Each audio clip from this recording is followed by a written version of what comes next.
quería hablar sobre el hambre de Dios, porque es un tema al que le he dado muchas vueltas. Me he preguntado mucho y he orado mucho, ¿no? Y me he preguntado cómo sería mi vida personal si 24 horas al día yo estuviese hambrienta por Dios, ¿no?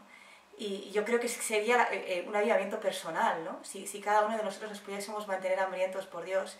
Y creo que el hambre de Dios es una clave para el avivamiento mundial, si lo piensas, ¿no? Porque si yo consigo mantenerme hambrienta por Dios, tengo avivamiento personal.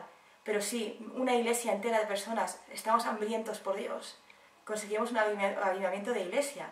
Si una nación entera, todos los cristianos están hambrientos por Dios, conseguimos un avivamiento de una nación.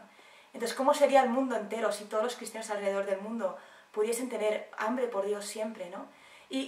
Lo curioso del hambre es que, no, aunque sí es algo que podemos fomentar y sí es algo que podemos pues ser mayordomos, ¿no?, del hambre que Dios nos da, no deja de ser algo que el Espíritu Santo nos da. Y una oración que yo he tenido desde pequeña en mi espíritu y en mi mente es: gracias, Señor, pero quiero más.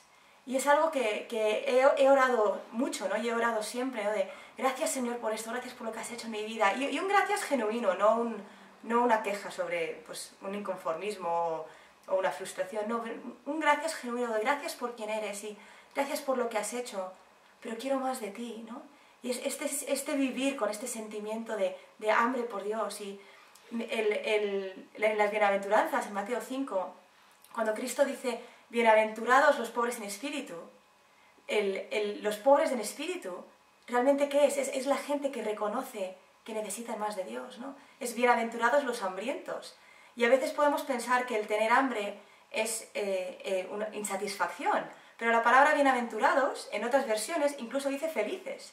O sea, felices los que no están satisfechos, felices los que tienen hambre por Él, felices los que reconocen que necesitan más de Él, felices los que persiguen más de Él, los que son pobres en espíritu, los que saben que mi espíritu necesita más de Él.